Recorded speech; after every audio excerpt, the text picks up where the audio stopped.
I know that 9 out of 10 people that I meet, I can help you change your life. 100%. Do you see what I'm saying? That's powerful there. In other cultures, this kind of information has been passed down. Exactly. Yeah. Our culture, it's not the same.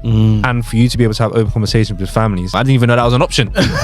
You can give someone money, but actually the way you're going to get them out of their situation is by going to Achieve. If we actually really understand the fact that our fingerprints are unique for a reason, there's only one person of us, then we wouldn't act the same way we do in some situation. It's crazy. Then, to have, BBC do a documentary on me and all of these types of things that are happening. Do you know what I mean? Wait, hold on. Why do you glaze over? You glaze over things like these things are normal. You know these things aren't normal. Glaze over like it's a donut. Yes, okay. And I've got literal people who have bought house. I've never spoke to them and they've bought houses off the back of my information. Usually it costs like a couple thousand, rare. Yeah. He just gave it to me for free. I guarantee you I've watched about 5 minutes of the course. But when I've paid for courses, when I paid for programs, I've gone to near completion. Because when you pay attention. Some of the reason that we're not getting to where we want to get to in life is because we haven't forgiven. We haven't forgiven the people that, should have protected us. We haven't forgiven the friends that should have looked out for us. Yeah.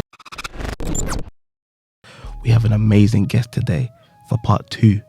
If you ain't seen part 1 yet, what you doing? Yeah. Where you been at? Where you been at? Go to our audio platforms. Yes. We talk about Spotify. We talk about Apple Podcasts. Yes. Go to those platforms. Check out part number 1 with Mr. Eman Effect himself. 100%. You know what I'm saying? Yes, sir. And make sure you tune in for that value because that's just setting the scene. Yes. That's setting the scene for what we're going to be talking about today. Yes. And we're going to be delving into a little bit more about Mr. Eman. You know what I mean? Talking about different topics than we usually do actually.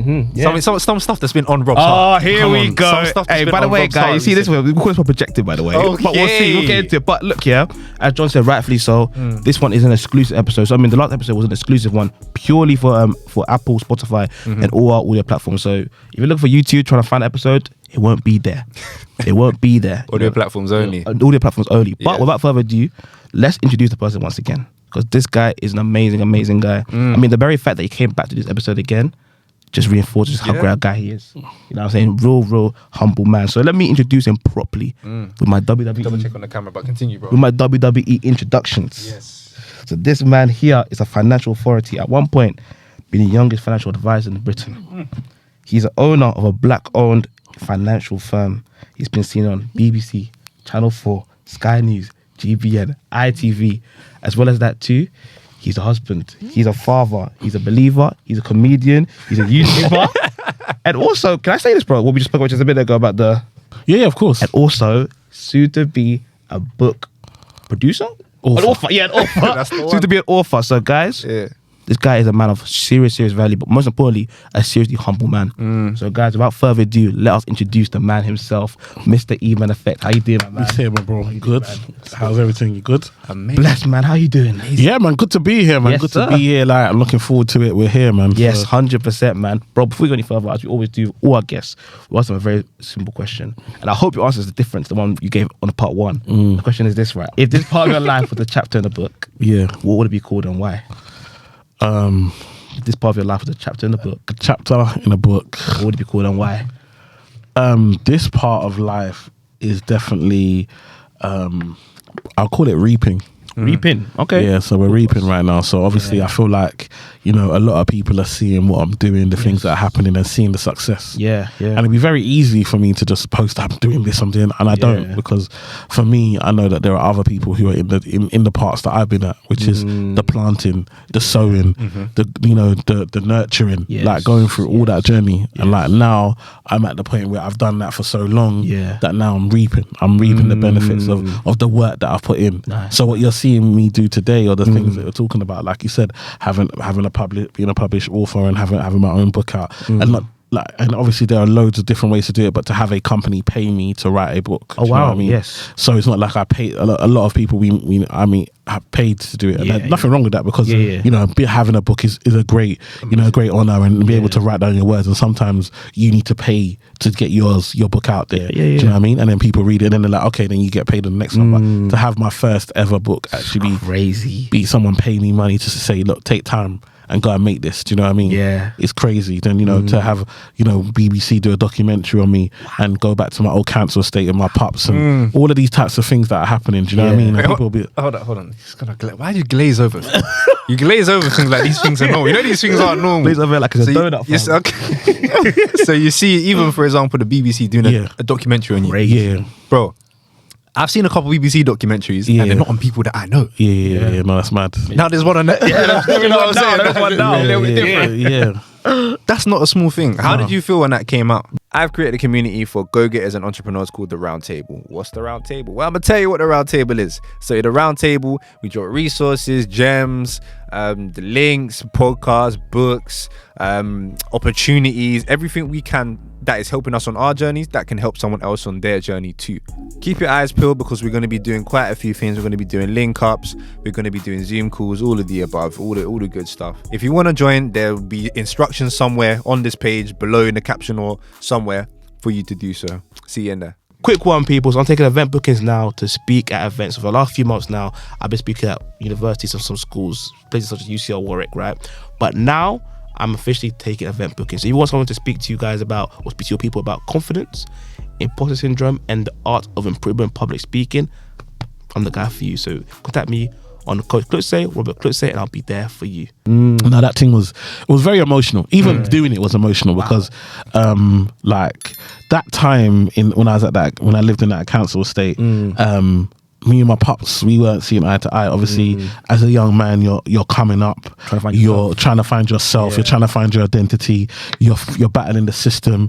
Maybe you've been bullied at school, maybe you've seen friends get robbed, or maybe you've had people put knives out on you and stuff like that. Maybe you've bumped into gone to the wrong way and then bumped into kids from opposite school and been rushed or whatever. Do you know what I mean? And now your back's against the wall, so you're like, I'm trying to fight everybody, and then it's like this person's been an authority figure in your life. Do you know what I mean? And that maybe I didn't feel like he believed in me, didn't give me what I felt I needed. You know what I mean? And so my back is up, and now I'm bigger than him. Do you know what I mean? In every sense of the word. Do you know what I mean? And it's like your mind starts to play tricks on you. Do you know what I mean? And so forth. So going back to that council state of my pups and him being on BBC when he came from Nigeria over here, you know what I mean? Johnny just come on a plane to come here. Did he ever think that BBC would be asking him about his life and everything like that, and he'd be featured in a documentary on BBC One? Do you know what I mean? I don't want to be crude or anything, but you know how mad it is? Like, you went on a plane from Nigeria to England, right? Yeah. Would you ever thought his seed would be the reason why he's on BBC? Come on, think about that. I feel that's so bad. That's crazy. So bad, bro. Like we're not fathers yet. We'll talk about that a bit later on, but I have no idea what the kids are going to do. Our kids are going to do. Obviously, you'll see that now. Obviously, you're going through that stage now with your kids. But like, you actually have no idea what the next generation of you is going to do. No, you have no idea, and you're just trying to guide them and try and whatever. And it's like nurture them, and it's like I remember having that, going back here with my pups and being like, you know what, it all ended out all right. Do you know what I mean? Like actually, there are more ways. They say there's different ways to skin a cat. Do you know what I mean? Like, I can't be angry at my dad for teaching me the only way he knew how to skin a cat. Like, he can only teach me what he knows. If all he was taught and all he knew was education, then that's all he can give to me. And I can't be angry at him because he's trying to give me the best of him. He's trying to teach me the best way he knows how. And sometimes we are walking around. I spoke about it in the week on one of my Instagrams about forgiveness. Some of the reason that we're not getting to where we want to get to in life is because we haven't forgiven. I watched a sermon about that actually the other day. Yeah, we haven't forgiven the people that should have protected us. We haven't forgiven the friends that should have looked out for us. We haven't forgiven ourselves for the bad mistakes we made. I meet people all the time. Oh, I invested in this, or I did this, or I wasted money on this, and you're still beating yourself up, and it's keeping you where you're at. And you're wondering why haven't I? Like, we need to come to a place of forgiveness and say, okay, I made the best decision I thought I could make at the time. It turned out wrong. Or these people let me down and they should have done better. But I've still got now, I've got tomorrow, and that's all I need to start focusing on, how I become a better version of myself rather than dwelling in the things that I can't change. Do you know what I mean? 100%. And so for me, it's like going back there to film that, for them to say, actually, you've done enough. Because I tell you something about this life is that I see a lot of people winning awards. No disrespect. Like, there's different awards, and I think to myself, oh, no one ain't giving me an award. Like, no one's nominating me. Like, but I know what I'm doing. And sometimes you have to understand. Like, just keep sowing, keep doing what you're doing. Like, and people will notice. Like, the people that you need to notice. And so, for a BBC to say, look, we're doing this documentary on the cost of living crisis. Like, we heard your story. We'd love to work with you on it. Then I did that, and it was just like, wow, it just blew. it just blew up, and the feedback, the following, the audience, and as you said, a lot of my audience, especially on social media, is black. But doing that put me to the nation. Do you know what I mean? And I made a lot of people from other communities say, look, no, I gotta follow this guy. This guy is amazing. This guy is great. And it's like, just keep focusing, keep going. And so right now I'm in the season of reaping. Can I ask you a question, please, on that topic there of reaping? How do you remain patient in that season of reaping? Because people are seeing this right now, and everyone knows, yes, you reap and you sow, right? The sowing is the beautiful thing. You get to see the fruits of your labor. But how do you stay patient within all the trials and tribulations of we call life? Especially without like the pats on the back, because you were saying you weren't getting the pats on the back. Yeah. You know, BBC patted you on the back. You know what I mean? It's a big pat. You know what I mean? No, I think number one is that I stick to a scripture, Acts 20:24, and it says, "But none of these things move me, nor do I count my life dear to myself, that I might finish my race with joy, with a testimony given to me by the Lord Jesus to testify of God's wonderful kindness and love." And the biggest thing for me is none of these things move me. Like, I'm not moved. Like, whether somebody gives me an award, whether someone gives me a promotion, whether I drive that car, it doesn't move me. We always like that though. We always like that from the beginning, or was that something you learned over time? No, over time. You come from poverty, you're definitely moved by the opportunities to drive a nice car, the opportunities to be able to spend, the opportunities to put. I remember the first time I put £1,000 in my mum's hand, I was over the moon. Like, do you know what I mean? How did that, bro, how did that feel? Like, when you're young, Bobby, hold that, Bobby. Hold that. Like, do you know what I mean? I remember that. I remember when there's one time my mum was like, "Oh, I'm thinking of going to Nigeria," and I just went to the cash machine. You couldn't even give. I went to the bank, took the money out, came back. I was like, "Mum, book your flight." Like, do you know what I mean? Hey. And it's like, I remember when you're making. What did she say? No, she was. My mum. Hey, thank you, son. And, you know, what should I do? Just pray for you. Whenever I give my mum money, she will just start praying. God is good, mama. The Lord will bless you. Your children will be blessed. You know, she'll just start. But it's one of them things where it's like, I understood, like, you can take joy from the small things. Like, I knew, like, the people I was helping, I knew I was helping them. Whether anyone gave me an award for helping them, I was helping them, and I knew the gratitude that they had. And sometimes that has to be enough. I always tell people, like, the fame is a drug. Like, the fame is a drug. So I meet people now who are millionaires, multi-millionaires, because of the work that I do. It attracts people to you. So I meet multi-millionaires, and bruv, when I tell you that they are not happy, they still want the fame. Like, wait, are they famous already? Or no, not famous. They're rich. They're rich, but no one knows they're rich. And it's like if you, like, you might be rich through business, you might be rich through investing, you might be rich through trading, whatever it may be done. But you've got all this money, but all that money and nobody knowing, for some people it's just not enough. Human like validation. Exactly, human validation. So self-actualization. So yes. I think, isn't that on Maslow's hierarchy of needs? That guy. I think self-actualization is. I think it might be towards the top. I can't remember exactly where it is. That's the pinnacle. Self-actualization. Self-actualization. So what does that make? Can you explain a bit more, please? I can't remember exactly, because that's why I was going there, because I thought someone might know exactly what it meant. But I think it's like, please put a comment. I think it's you proving to yourself that you are somebody, or proving to other people that you are somebody. That's just like the social thing. Yeah, that's the social thing. So that's so interesting, you know. So you meet people now, and like, you would think, oh, you're a millionaire, you should be comfortable, you should be happy, it's done. But they see me and they see the love that I get from people, and they're like, they want that. Do you know what I mean? And it's like, oh, but I know the reason people love, man, is because I really love the people. There are a lot of people who want to get love from people but don't actually love people. Do you know what I mean? I actually love people. I love giving back. I get a joy and a buzz from helping people. Do you know what I mean? And I've had to now learn that actually, you know, I've got to bring the money element into it. I can't feel bad for making money because I'm helping people. It's like, I don't know, a private doctor.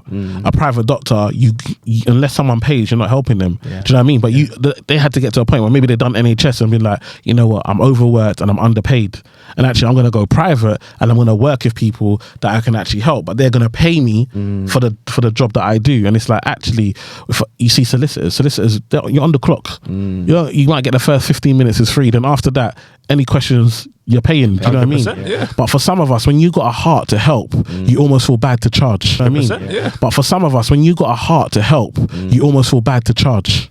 I'm about to say, listen, man, I can relate to that heavy. Like, whenever people are asking me, oh yeah, can you do this? Can you do that? Can you tell me how to do this? Can you tell me how to? Do you know what I'm saying? And I just want to give the information freely, or I want to give not the service, not all the service, but the value. I want to give the value freely, but it's like, and it's more so with people that I know as well. And I know a lot of people and I want to help a lot of people, but then I also have other things that I need to attend to, and then this will take up my time, meaning that I can't do X, Y, and Z, which I also want to do, which will be able to affect even more people. So I think it's also about balancing up, okay, what is more important in the now, and you can actually adjust your how much you're charging accordingly. But you also have to, and I've had to get over this and say, if people actually love what you're doing and appreciate what you're doing, why would they not want to pay for it? I want to talk about that because I remember our last event, right? So someone came up to me at work. I remember, like, I'd love to come to your event, but it's too much money. Same that's what to someone else. Like, is that it? Is that all you're charging? I want to come. That's just two different types of people. Someone who's like, who sees the value, but doesn't see enough to want to pay, and someone who sees the value is like, is that it? I want to pay. So like, the more what I'm saying, right? You'll always find your tribe with people if you just continue to just press in on what you're doing. People will just fall by the wayside in time anyways if they don't see the value anyway. But people who love you for what you're doing, they'll see the value and support you as time goes on. Definitely, John. You got to understand that at the end of the day, the value that you're giving is exactly that. If it's value, it's worth something. And if it's and so the point I say is because we are very comfortable giving money to like Nike, Adidas, these types of companies, and the value for them is very little. Like, I don't think we really think about it. A lot of the time, they are making trainers that they've already made. They're just changing the color, and they're charging us. And we don't say, well, you've already made that exact same trainer in blue. Now it's in red. Like, we don't question it. But someone comes to you want someone's assistance. You want some personal advice on your actual personal situation. It was so interesting. My friend said to me the other day, actually, that she has a business, right? A hair business. She does really well for herself. The moment she started putting her face on it, like she's a black woman. The black friends or people in general stop supporting her as much. So when she was like incognito, bare followers. Then she had a face reveal, followers went down completely. I would have thought that had the adverse effect. I would have thought it would the inverse. Sorry, like completely. I think because when people are able to put a face to it, they're like, should I put money into your pocket? But what you just said there is so true. But Nike though, you know the person who owns it, you know the people at the top, but you still support them anyway. Why is that in our community? I think a lot of it is validation, isn't it? So I even talk about even like BBC, for example. Like BBC, you do stuff with the BBC, and then I've done talks at BBC, I've done in BBC Radio, all that stuff. And when you see as seen on, it's a different type of credibility. I think especially for our people, we feel like there are so many people that fake it till they make it, that actually you now want to have a corporate or someone that can't be bought say that this person is good at what they do. Do you know what I mean? And sometimes when it comes to like the Nikes and like they are people that we respect are happy to be sponsored by them. So we'll look at Michael Jordan, for example. We know Jordan's is owned by Nike, and so now we give them credibility that Michael Jordan, if Michael Jordan brought it to the company, they must know what they're doing. Do you know what I mean? Then we see rappers, so that's how they cross the border and go, and the music and sport just coming together. Do you know what I mean? And so for me, the big thing I think is like we have to start seeing value in each other. So I respect this podcast and this platform because I respect the two of you, not because of I have never asked you what your numbers are or how many. Because I see the two of you, I see your hearts, I see the people that you are, and you ask me, Emmanuel, can you come on? I'm gonna come on because if I can use anything that I've done in the past to help put shine onto what you guys are doing, it's a blessing for me. Because I see you as the next generation. Do you know what I mean? Someone's gonna help you too, bro. And that's how someone's like one step ahead of you, or 2 steps, 3 steps ahead of you. Be like, you know what? I see faithful in Eman. That's how it works. You give, you always get back. But you don't give to get back. And that's the thing. That's one of the problems is that people will give, and then if they don't get back in a certain period of time, they're now vexed. Exactly. I would never you never know when things are going to happen. Do you know what I mean? Like that BBC documentary, I didn't know it. I never planned it. I was minding my business. I got a DM on Instagram like, we love your content. We love what you're doing. We're doing this documentary on cost of living crisis. Would you be interested? Do you understand what I'm trying to say? It's even a lot of my campaigns that I do with corporates, it's just an email. It's not like it's planned. It's not like I'm sending out stuff. A lot of this stuff comes to me. Inbound. Why? Because I'm focused doing what I do, creating content, helping people in my style, being my authentic self. And so I feel like for me, what touches me is, and this is why I love events, is that when I go to events and people just, man, I love your stuff. I love what you're doing. Likewise. Like your message, like the message that I get from your stuff, it's changed my life. It's changed the way I think. think even just yesterday I did a 1-to-1. The client paid. They paid. Afterwards, she still DM'd me on Instagram to say thank you so much. Me and my husband loved your 1-to-1. It was so amazing type. And it's like you paid, right? It wasn't free. Like, do you know what I mean? But you add so much value. Then I can't believe this is like I got all of this. Do you know what I mean? Like it's like a weight lifted sometimes. And sometimes when you have that ability and that skill, you almost feel like I want to give it to everybody. Yes. But then you devalue it. Yes. Do you understand what I'm trying to say? 100%. Like 100%. things that are free, we don't appreciate. We take for granted. Consciously too. The biggest thing is air, right? Yeah. We pollute all day long. That's true. Air's free, right? So we just carry. We don't think, oh, we need to protect the air. Yeah. Like, do you know what I mean? Even though we know no air, no breathing, we're dead. Yeah. So true. But we just pollute it and just feel no way about it. Do you know what I mean? And pollute the environment. And so look, that's how we're having the hot summers. And now look how cold it's got already. All of a sudden. And this is when we're gone, our children are going to be the ones that are really going to feel it. And like, so the things that are free, we don't really appreciate, even though sometimes they're the things that are most vital. Yes. And I feel like you need to pay attention. Yeah. Like I heard a lot of people say, oh yeah, this, let's say for example, yeah, my friend must have given me this free Facebook ads course, right? When I was doing the whole digital marketing thing. Yeah. Still doing it, but more so the podcast route now. So I'm not really running paid ads as much. He must have given me this Facebook ads course. It's like, oh, this is amazing Facebook ad course. Usually it costs like a couple thousand, rare. Yeah. He just gave it to me for free. I guarantee you, I've watched about maybe 5 minutes of the course, and this is like hours worth of content. I got it for free. But when I've paid for courses, when I paid for programs, I've gone to near completion. Because when you pay attention. And even when it comes to events as well, I think I'm a little bit different because I like to see the value in things, and when I see value in things, I'll put my all of my energy, all of my attention, whatever. Like even for example, we got free tickets to go to many places, but I'm always going to go there, always going to go to a plan. Okay, I want to speak to multiple people, I want to get a lot of value from this, I'm going to bring my notes out, all that kind of stuff, even if it's free. But when it's paid, I feel like people pay a lot more attention, and it's even the same with like our events as well. Out people too. It weeds out people. It's like a filter. It's a filter for the kind of people that are going to be able to actually have access to your environment, have access to your events. No, definitely, and I think it's vital that we look at it and really understand the importance of the value that you create, and actually feel like sometimes you have to understand. I'd always tell people when I started doing 1-to-1s, I used to charge £99. I used to charge £99 for a 1-to-1, and nobody bought. That's crazy. And like now it's like $4.50, and people like people like begging. Do you know what I mean?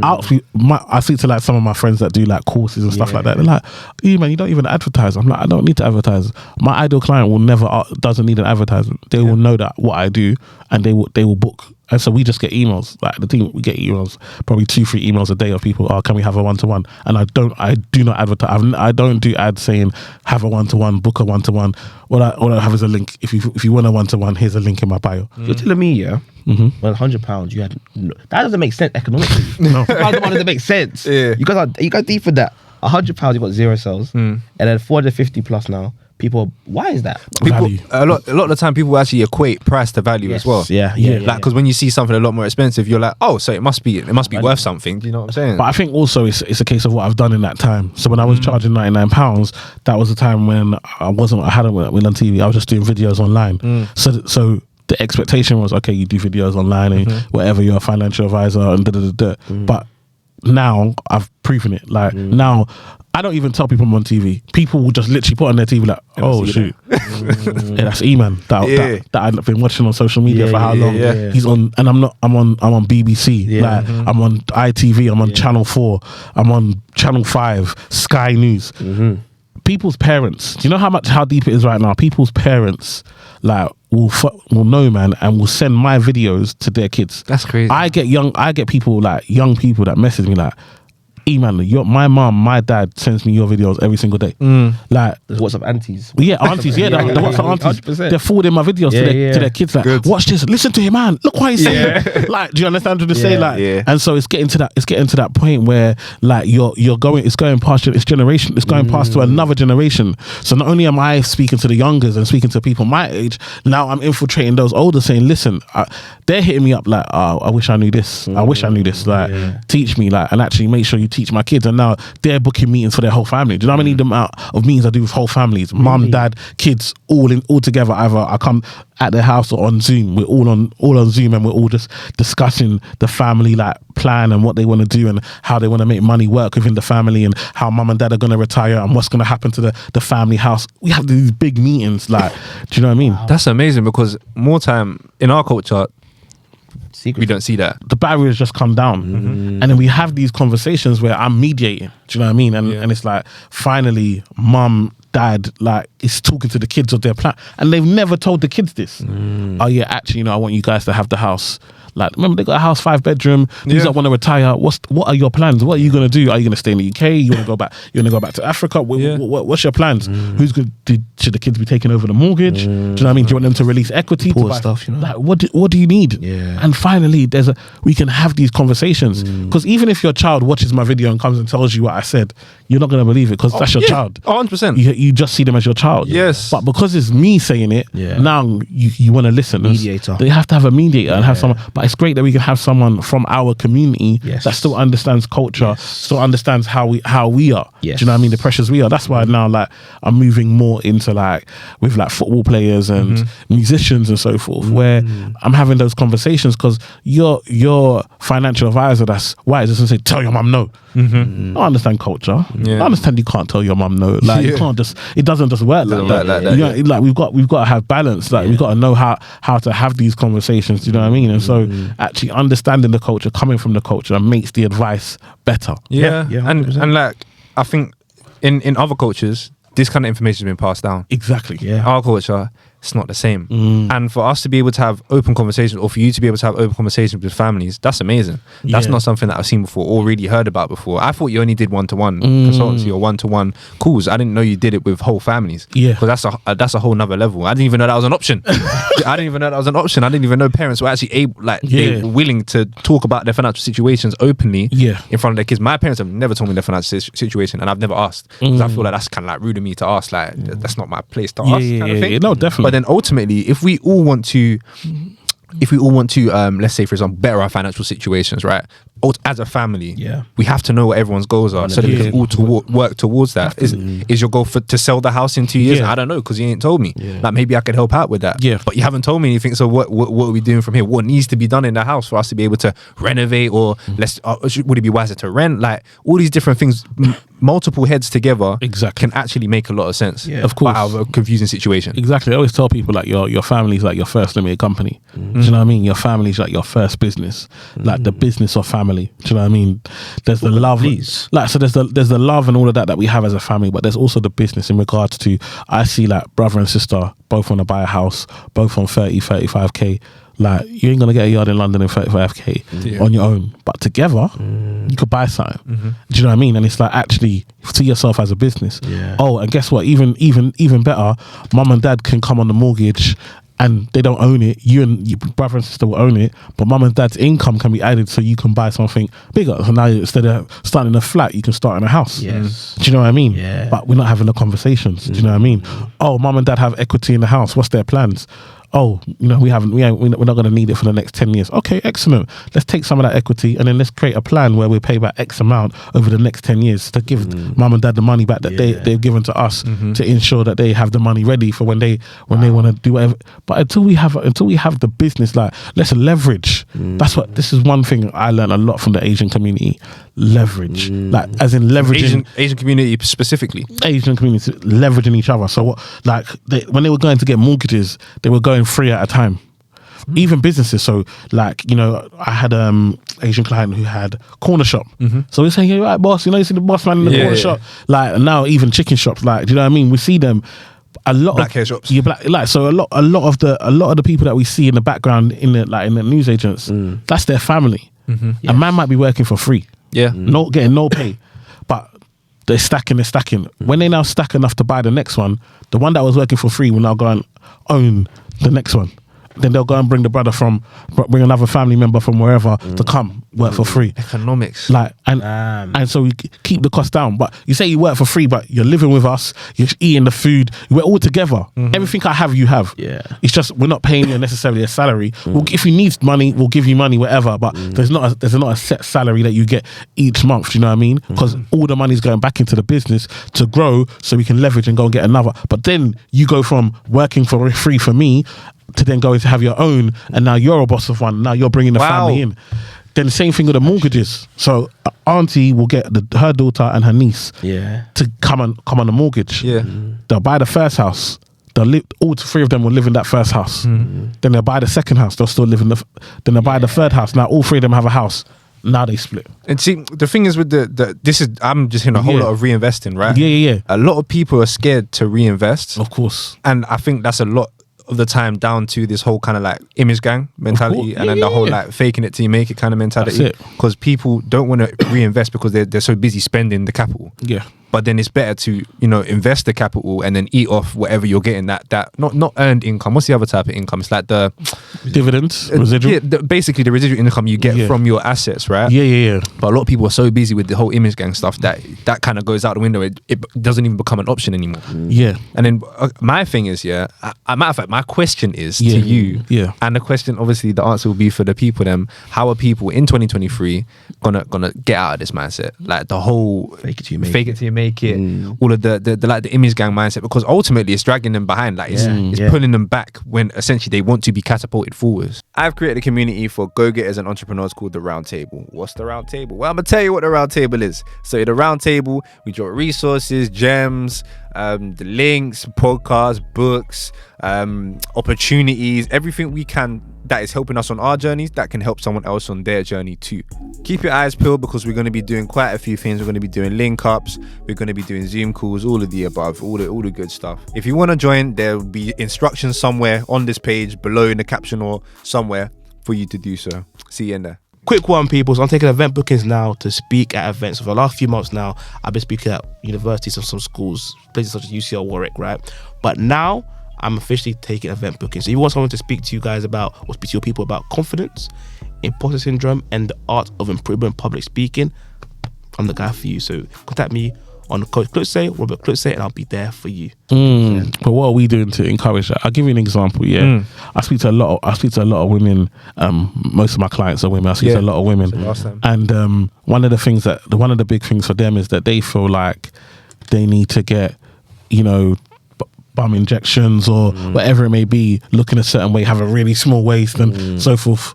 And where does that come from? Does that come from them, or does that come from when they see guys? A lot of guys, these are the types of pictures that we're liking, these are the pictures that we're commenting on, these are the things that we are. So because we say that this is what we want, even though we're not telling them that's what we want, our actions say that, they now go and react and feel like this is how I need to be, or what I need to look like in order to get the type of guy that I want. Do you know what I mean? Now, it is exactly the same thing. We have to look at ourselves and understand we are already valuable. Like, so if I know that I'm already valuable, then I understand that no clothes, no watch, no nothing can ever add any more value to me. I'm already valuable. Why am I valuable? Because I'm unique. And anything unique and anything that's one of a kind, anything that's rare, has high value. And that's the fattest thing about life, man. So many people don't understand that concept there, bro. Like, if we actually really understand the fact that our fingerprints are unique for a reason, there's only one person of us. Even twins aren't the same. Exactly. If we understand that concept there of complete uniqueness, then we won't act the same way we do in some situations. I mean, we talk about this topic here of us trying to fake it till we make it. If you understand there's only one of you in the first place, what are you faking and what are you faking towards? If you just focus on being the best version of yourself, then you get to that point bit by bit. As you said, you're reaping now, but before you're sowing. But you put the work in behind the scenes when no one's watching you, and then now you are where you are today. But a lot of people want to skip that process of sowing to get to the reaping immediately. Definitely. And I think sometimes you have to look at ourselves. So I always tell people like this. So for example, my wife, she's doing cakes. But she got tired of doing the cakes. She's done it for a long time. She's tired. It's difficult working with people and customers, and can be difficult, especially trying to balance that around kids. A lot of hours. The kids are getting older. They need more time for homework and stuff like that. So she needed something more employed. So I got her told her to do the BA course. You know what I mean? We've been telling other people to do the BA course. Business analyst? Business analyst, yeah. Right. Business analyst course. So she done the business analyst course and got a job. She got a job and then she got a good salary from the job. When her family... So how long did the BA course take? The BA course, to get it, it probably took, let's say, 12 months. Okay, that's not even too bad. It took her about 12 months to do the course and then actually learn it so she could actually be able to understand it, do projects on it, stuff like that. Do you know what I mean? It took about 6 months to do the actual course, but then there's work afterwards and actually understanding it. Do you know what I mean? Actually learning it enough to be able to go to an interview and be able to implement it and be able to add value and so forth. So, yeah, we say it was about a 12-month period. Okay, cool. So now she got it. When she now got the salary, when people around her heard the salary that she was on, all of a sudden, they went and did the course. Wow. Now, the reason I say that is that sometimes you can give someone money, but actually the way you're going to get them out of their situation is by going to achieve.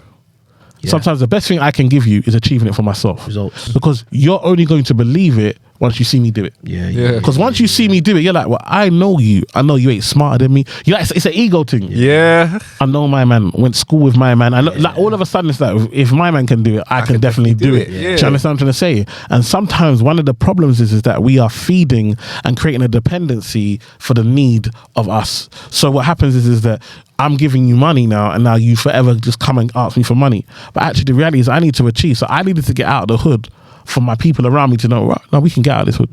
There's another life out here. Eman's living it. So sometimes you have to go and be the change that you want to see.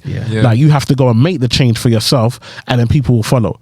And when you start to understand the mission that you're on, like if I know my plan and what I'm doing, and I know my plan, for example, my plan is to become a millionaire, but that's going to take 15 years, but I know that that's the plan. I'm going to become a millionaire. If on the way I see some people driving nice cars and I'm not driving a nice car, I'm not bothered because that's not my plan. My plan wasn't to drive a nice car. Because if that was the plan, I could have done that. That wasn't the plan. And sometimes what's hard is that you're on the journey and you know where you're trying to get to, but every now and again you get reminded of, oh, this would be nice to have, and that's human nature. We like stuff, we want stuff, we desire things, and so forth. And there can be envy because you see people winning and you're still grinding. You know what I mean? But it's about understanding where you're going, and once you understand where you're going, if you have a plan for your life and what you want to achieve, and you know that this is your purpose, this is purpose led, right? So if you know that you got your purpose and where you're trying to get to, then everything else pales into insignificance. 100%. I mean, look here, we always say this all the time, without vision we perish. And the thing is that as I'm speaking right now, I'm realizing a very big theme here about fake it till you make it. The reason why people fake it till you make it, or the reason why people fake it along the journey of life is because they're too focused on the now rather than actual future. Because as you said, if you want to be a millionaire, you could easily get detoured by looking at people with nice cars. You're not actually focused on the long-term journey for yourself. If I know that we as people eliminate the distractions outside and continue to feed off. I found a saying the other day: feed your focus and feed your faith. The faith is the journey. Feed your faith, because if you don't feed your focus properly, also, then when distractions come now, you're gonna be put aside, left on the side. If you feed your focus and feed your faith, distractions gonna come. Okay, no worries. Let me keep on going, because I know this is not part of my plan right now. But too many people right now, unfortunately, which is why the culture right now, fake it till you make it. They actually know what they want to bring to the table themselves, but they don't know their purpose themselves. But there comes a point, like, I know with the fake it till you make it, but there comes a point where you're not where you want to be, but you know where you're trying to get to. So you might have to gain credibility and for people to trust you, have to do certain things. So for example, like when I started my business, I knew I was new, so I had to give them Canary Wharf. So I had to get an office. You know what I mean? I had to get an office. I had to drive, not really, but I had to get a decent car. Like, no one wants to take advice from someone that is driving a banger. Like, it just doesn't make sense for the things. Do you know what I mean? It doesn't add up. Like, you know what I mean? So there are certain things that you might have to do. Also, you might put yourself in the environment. Me being in Canary Wharf, I met other business owners and so forth. But when I now say, look, financial, come to my office in Canary Wharf, it seems a lot better than, I haven't got an office, or I haven't got a location, or what. Do you know what I mean? So sometimes you do have to in regards to like when you're trying to get somewhere, you have to walk in where you want to be, like rather than where you're at. Do you know what I mean? Yeah, okay, yeah, But that makes sense. Like dress for the job that you want. Exactly. So you might wear a suit, even, and that might be your only suit. Do you know what I mean? You might even have dough like that. Do you know what I mean? It might be your only suit, but that's a suit you're gonna wear to an interview because you want to put your best foot forward. Do you know what I mean? And that's okay. And understand that that's time. Where we come to the fake it till you make it is where you're now living like none of it's true. Like, do you know what I mean? So, for example, you know, my wife was telling me about someone in the car where he borrowed his friend's watch and then got robbed. Do you know what I mean? What?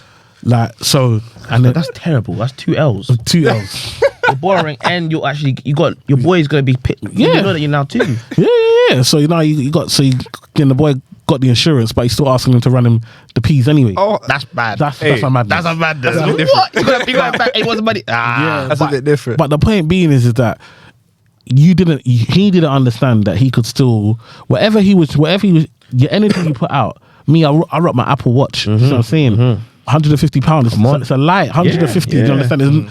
But I rock it. But no, I would never feel embarrassed. Yeah. The respect I get for people is for the things that I'm doing. It's not for the clothes that I'm wearing. Yeah. Like for me, I run the same clothes, remix them up, just mix them up and mix and blend and come out. With different colours. You understand? It's like I'm not here to impress people by the clothes. I know the value that I add. I know what the value that I bring. I know how I know that most people, 9 out of 10 people that I meet, I can help you change your life. 100%. Do you see what I'm saying? That's powerful. That's value for that's powerful. If you deep it, like the people that you come across, look, I know that I can help you change your life in your current situation. That's powerful, bro. So what does it matter? And my thing is, we all can too. Yeah. Like you're saying it there, and I know you're probably thinking right now, Rock, can I even do that too? But you actually can because, as you said beforehand, the fingerprints aren't the same. So you have something to give to someone else which someone else doesn't have, and you can help someone else in that way. Exactly. So you can help people in the areas of finances, maybe relationships, the area, and other things too. Yeah. You can help someone in areas of marketing. Funny enough, I was literally at dinner the other day with a couple of my friends.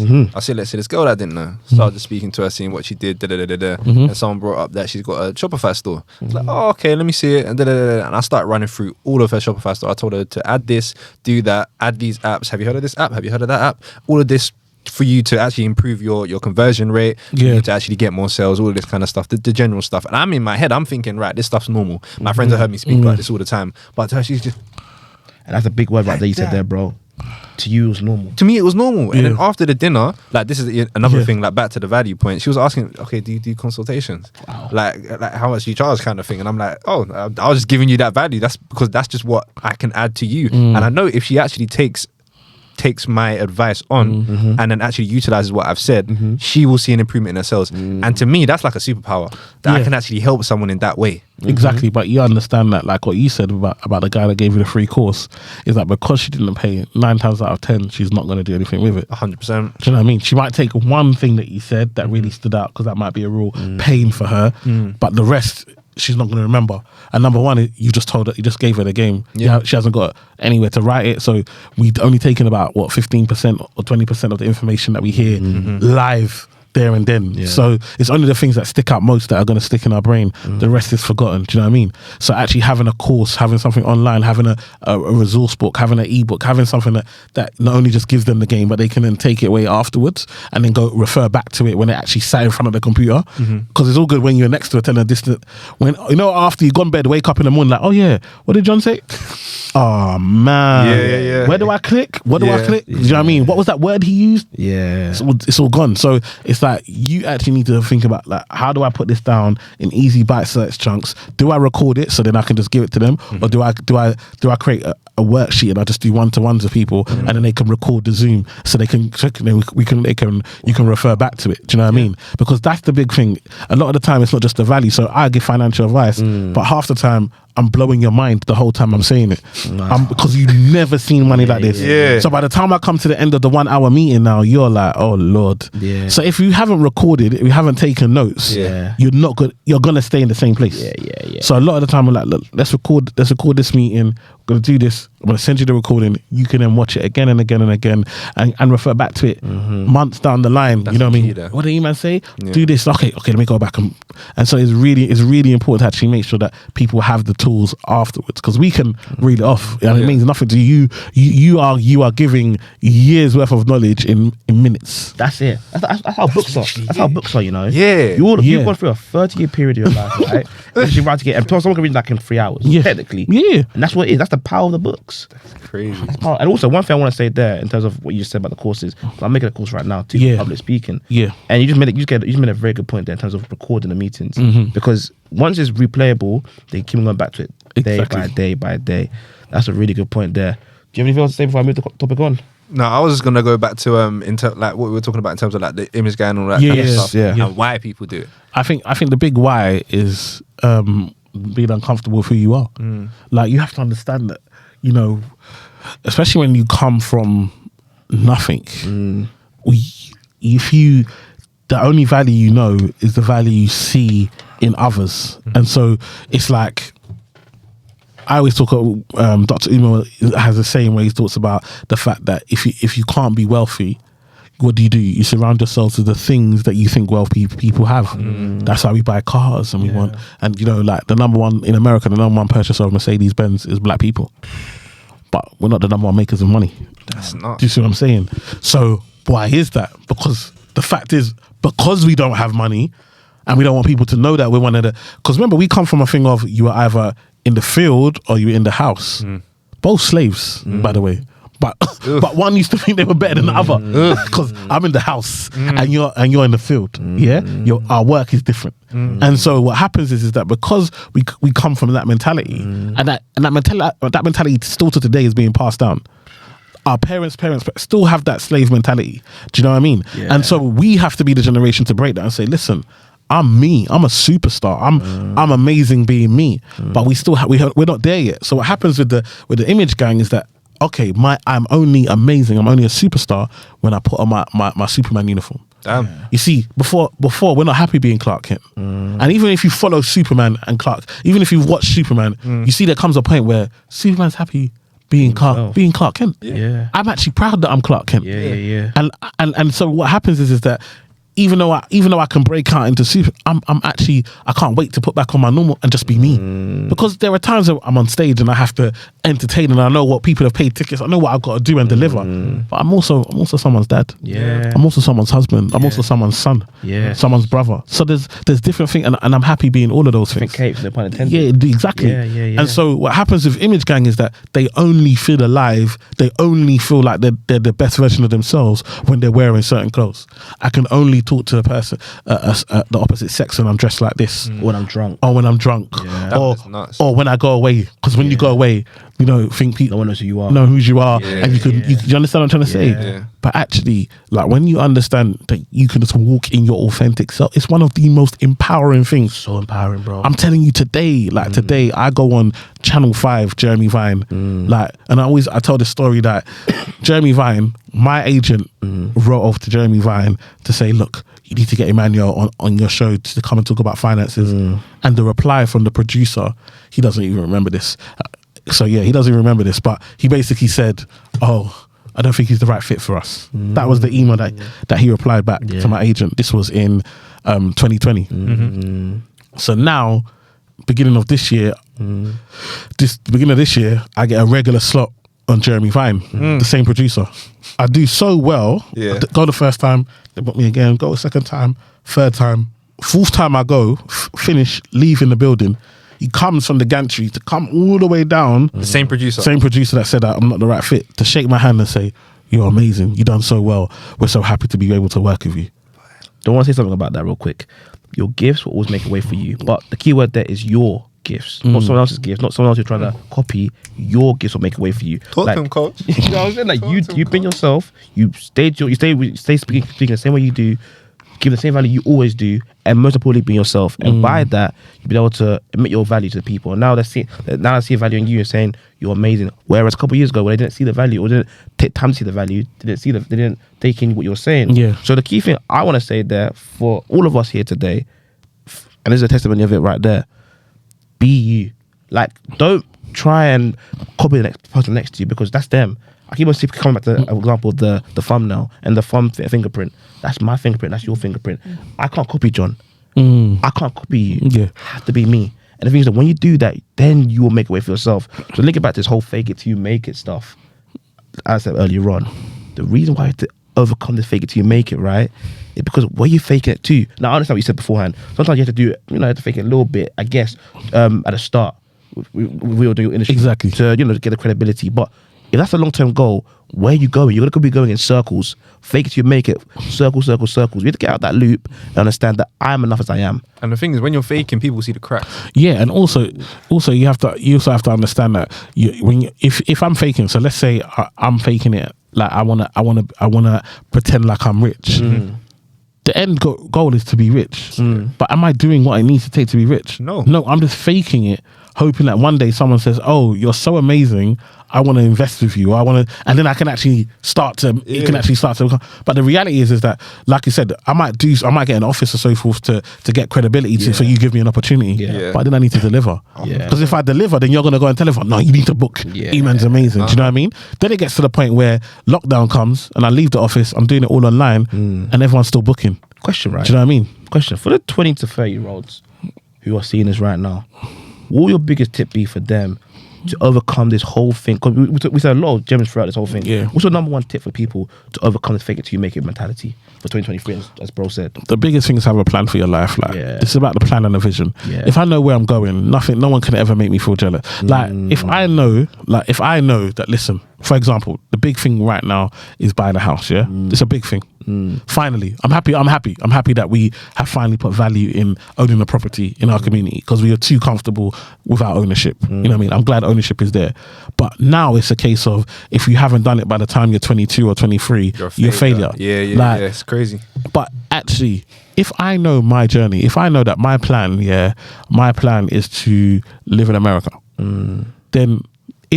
then me buying a house in the UK might not be the best thing for me in the plan, because I might actually need cash to be able to do what I want to do when I go to America. And so actually it's great to own a property, but me owning this property now means that I don't have the money I need to actually pursue what I'm doing. So I could never, if I know that I'm stacking my dough and I'm focused on what I'm trying to achieve, I can never feel bad if someone else buys a house and shows their keys. I like it. Well done, great for you, because that's not my plan. Do you see what I'm saying? If I know that, like, even like I was saying earlier about winning awards, if I know that actually I'm giving the value, the awards will come. Yeah. Like the value. And also sometimes the awards are in different ways. It doesn't have to be a plaque with my name on it. Yes. There are awards and rewards. And I'm getting a lot of reward for what I'm doing. Do you know what I mean? And the awards will come over time. And the level of the awards will be different. Do you know what I mean? That's the abundance mindset, man. The mindset that, you know what, I can win and they can win too, or they can win and I can win too, or they can win and I win in due time. Yeah, that's a big one too. What I'm doing now is fighting. So where I'm speaking, there's a corporate that wants me to be their ambassador for 2023, and it's huge. And I fought them hard, and I was like, listen, I represent my community, so you're gonna pay me. Like, and we went back and forth, and I think they were shocked. Like, wow. And I was like, no. Because I know your value. I know my value, but I also know I'm going first. Yeah. So I know if I don't take this properly, when the next version comes, they're gonna be like, well, we paid Eman this, so we definitely ain't gonna pay you nothing. Do you understand? So I make it hard for the next people if I take the low offer just to say I'm doing this. Do you know what I mean? Just to get a check. Just to get a check. Yeah. So I know who I represent. I know what it is. Do you know what I mean? And it's like, sometimes you've got to understand. Sometimes I speak to my agent, and my agent's like, oh, you know, you've only got, no disrespect, but only got 30k followers, like, because some of her other clients have got like 250k, and they're like, oh, you know, you're asking for a bit much, or you want to, and I'm like, no. I might have 30k followers, but I know the reach I have within my community. I know how much people know me. Whether it's the depth, bro. Do you understand? Whether or not they follow me or not, I meet people. I go out all the time, and I meet people, and they're like, "Oh yeah, no, I need to follow you. I love your videos," but they don't follow me because there's no metrics for the WhatsApp video, the WhatsApp, or when people are sending the links or whatever. Or some people are really tight on who they follow, but they will go on your page, or your video will come up on their explore, and they'll enjoy it. It doesn't mean they're going to follow you. Impact has no metrics. It has no metrics. Same thing. We always say that I wish there's a metric for impact, but at the same time, I'm happy there's not, because at the end of the day, you don't do it for rewards. No. You do it because it's the right thing to do. Like we've got some people who spoke to us telling us how they go from point A to point B with our product. But the thing is, though, there's many other people who've gone through many situations with our product, with this podcast, who never say a thing. And I've had peace in that. I have peace that we're doing the right thing regardless of what they say to us. And exactly how you are too. Brother, it's like I did a podcast with my wife, and we stopped because of the 6 weeks holiday with the kids. They're at home. We film it like at home. Obviously, the wife got the new job. It was all a lot. So we just stopped it. The amount of times I go out and people are like, oh, when you do the podcast. But yeah, when I looked at the views was like 100 people this, 200 people this. And it's like, you don't know the reach that you're having. Yeah. Like, do you know what I mean? Because I tell you, more than 200 people have come to me and said, when is the podcast coming back on? Wow. But the video's only got 100 and something views. So what's happening? What does that say then? What does that mean then? What it means is that the impact goes further. Do you know what I mean? And different people, the algorithm only allows certain people to see certain things. Do you know what I mean? But the impact is undeniable. And so what happens is that it's what you represent.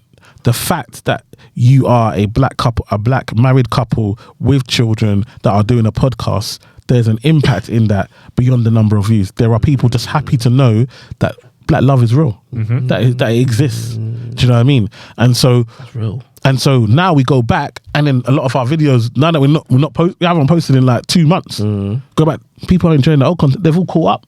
So now the videos are on 300, 400, 500,000. Like, do you know what I mean? And so what happens is that your impact will speak for itself. Don't allow the numbers or the views or anything like that to make you think, oh, I've only got this. When I was doing social media, I first started, I used to post, I only get 10 likes. 7 of them I know personally. Do you know what I mean? Five of them in your own house. Yeah, exactly. and then some of them are all bots. Do you know what I mean? Yeah. And then they're commenting, the bots are annoying, commenting. You know how long it took me to clock that the bots was bots? Before I was like, oh, you're nice. Oh, thank you. I will send you. I will DM you. I will send you a picture. Like, do you know what I mean? And it's like, actually, like, you know, it takes time. I wasn't on this social media thing. Do you know what I mean? Yeah. So I've learned all of this stuff, and it's like, actually, it was hard. And now I do a video.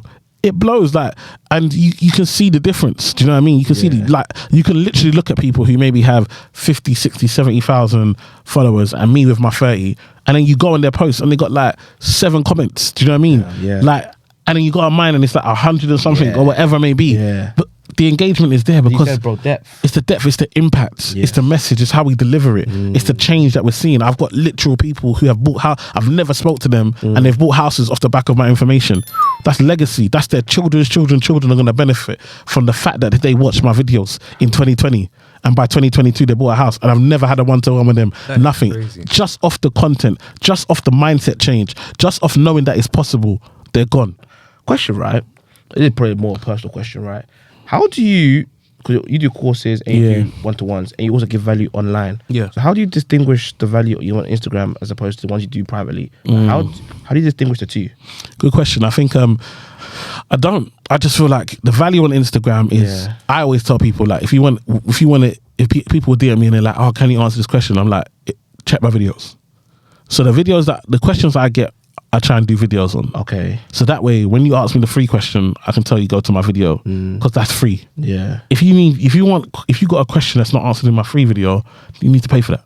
Do you know what I mean? So you send an email to the team and they'll book you in, and we can have a discussion individually. Hey. But for me, I understand the power of content. Yeah. The power, and not just content in regards to finance, content in regards to my life, because I know the lessons that I've learned in my life.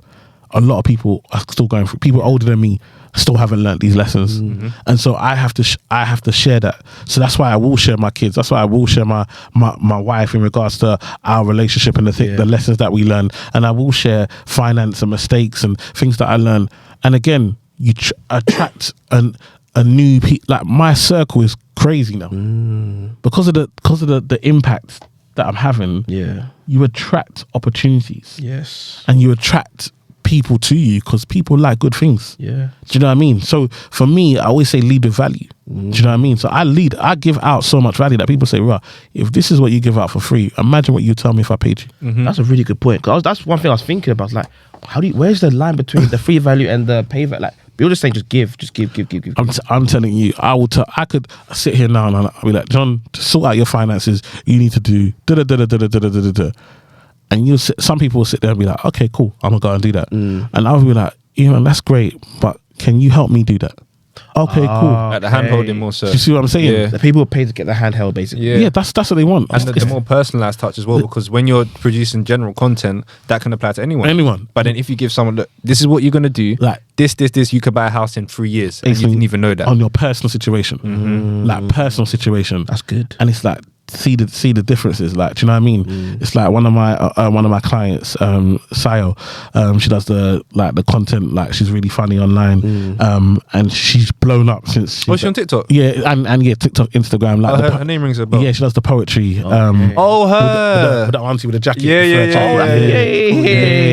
So she's absolutely amazing. But I met her 2019, and like she was, or 2019, 2020, and she was like, yo, I want to buy a house. And I was like, look, we're talking about income. Look, income. She's a hard worker. I was like, boom, boom, boom. Do this, and this, and I promise you get a house.